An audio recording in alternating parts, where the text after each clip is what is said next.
Now next topic is linkage. Now linkage का मतलब क्या है? जो जीन क्रोमोसोम के ऊपर है और अलॉन्ग विथ क्रोमोसोम वो लिंक है और वो ट्रांसमिट होता है, उसको हम लोग लिंकेज बोलते हैं। So several genes are present on the chromosomes. As chromosomes are carried of hereditary, these genes have tendency to be inherited together. Such genes are called linked gene. Chromosome के ऊपर जो क्रोमोसोम का काम है hereditary character transmit करना। Hereditary character transmit करने के लिए जीन्स रिस्पॉन्सिबल है। तो ये जीन्स हेरिडिटरी कैरेक्टर इनहेरिटेड करते हैं। इस प्रकार के जीन जो हेरिडिटरी कैरेक्टर इनहेरिट करते हैं इसको हम लोग बोलते हैं linked gene. So this tendency of two or more gene present on the same chromosome that are inherited together is known as linkage.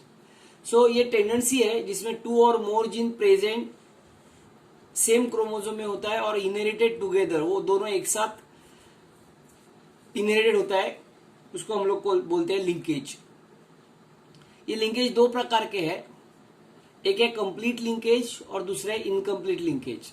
ना कंप्लीट लिंकेज और इनकम्प्लीट लिंकेज में फर्क क्या है? Now if you see complete linkage में chromosome के ऊपर जो दो जीन्स है वो क्लोजली एसोसिएट रहते हैं, मतलब बहुत क्लोज रहते हैं। क्लोज रहने की वजह से there is no genetic recombination, क्योंकि वैसे की वैसे ही दो जीन्स नेक्स्ट जनरेशन में ट्रांसमिट होते हैं। सो इसको हम लोग कंप्लीट लिंकेज बोलते हैं। The linked gene which are closely located on the chromosomes do not separate, वो सेपरेट नहीं होते हैं। एंड इनहेरिटेड टुगेदर वो इनहेरिटेड होते हैं। They are called completely linked gene and the phenomenon of this inheritance is called complete linkage. हम लोग diagram के माध्यम से देखेंगे। ये सिंगल क्रोमोसोम है, इसके ऊपर दो मैंने जीन दिखा है जो क्लोजली रिलेटेड एसोसिएट है। सो इसको हम लोग बोलते हैं complete linkage. Thus the parental traits are inherited in offspring. जो भी पेरेंट्स के कैरेक्टर्स है वो ही के सब कैरेक्टर्स वैसे ही कैरेक्टर्स ऑफस्प्रिंग में जाएंगे। जेनेटिक रिकॉम्बिनेशन नहीं रहेगा क्योंकि दोनों जीन्स बहुत क्लोज होते हैं, तो दोनों एक साथ इनहेरिटेड होते हैं। Example, X chromosome of drosophila male show complete linkage. दूसरा जो है वो इनकम्प्लीट लिंकेज है। इनकम्प्लीट लिंकेज में फर्क क्या है कि क्रोमोसोम के ऊपर जो दो जीन्स है वो बहुत दूर रहते हैं, बहुत लंबे रहते, बहुत मतलब नजदीक नहीं रहते, दूर ऊपर रहते हैं, और इसके लिए रिकॉम्बिनेशन की चांसेस उसमें ज्यादा है।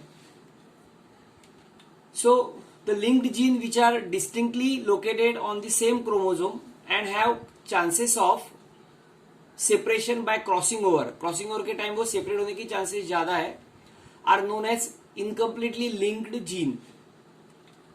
नाउ ग्राफिक के माध्यम से हम लोग देखेंगे। ये क्रोमोसोम में दो जीन्स मैंने निकाला है जो बहुत दूर है। पहला जो हम लोगों ने कंप्लीट लिंकेज दिखाया था उसमें जीन्स बहुत क्लोज थे, अभी ये जीन्स बहुत लंबे है, बहुत दूर है, और बहुत दूर होने के वजह से वो क्रॉसिंग ओवर के टाइम जेनेटिकल रिकॉम्बिनेशन दिखाते हैं। So this is incomplete linkage. Now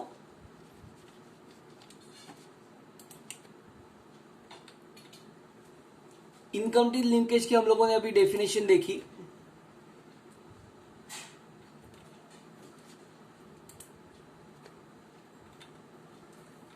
So in the phenomenon of their inheritance is called incomplete linkage. Thus new trait occur in offspring. जैसे कि Zema's color and shape of the grain show incomplete linkage. Now sex linkage. Now ये sex linkage क्या है? जो भी jeans sex chromosome को link है और वो सेक्स क्रोमोसोम से ट्रांसमिट होता है उसको हम लोग बोलते हैं sex linkage. So transmission of X linked and Y linked gene from parents to offspring is called as sex linked inheritance. The sex linked inheritance of three types: X link, Y link and X Y link. Now X link sex link is of two kinds. No, ये जो gene है ये either x chromosome पे रहेंगे या Y chromosome पे रहेंगे या एक्स वाई क्रोमोजोम दोनों पे रहेंगे। अगर एक्स लिंक और वाई लिंक है, इसको हम लोग sex linkage are two kinds of, there are two kinds of sex linkage. One is complete sex linkage and second one is incomplete sex linkage. Now complete sex linkage में क्या आता है? Complete sex linkage में आता है is exhibits the gene located on non-homologous region of X and Y chromosome. Complete linkage में non-homologous का जो पार्ट है उसके ऊपर X और Y क्रोमोसोम के जीन रहेंगे। So they inherited together because crossing over does not occur in this region. So इस रीजन में क्रॉसिंग ओवर नहीं होता है। क्यों नहीं होता है? क्योंकि ये नॉन होमोलॉगस रीजन में रहेंगे, नॉन होमोलॉगस रीजन के एक्स वाई क्रोमोसोम पे। इसका जो एग्जाम्पल है वो एक्स लिंक ट्रेड है हीमोफीलिया।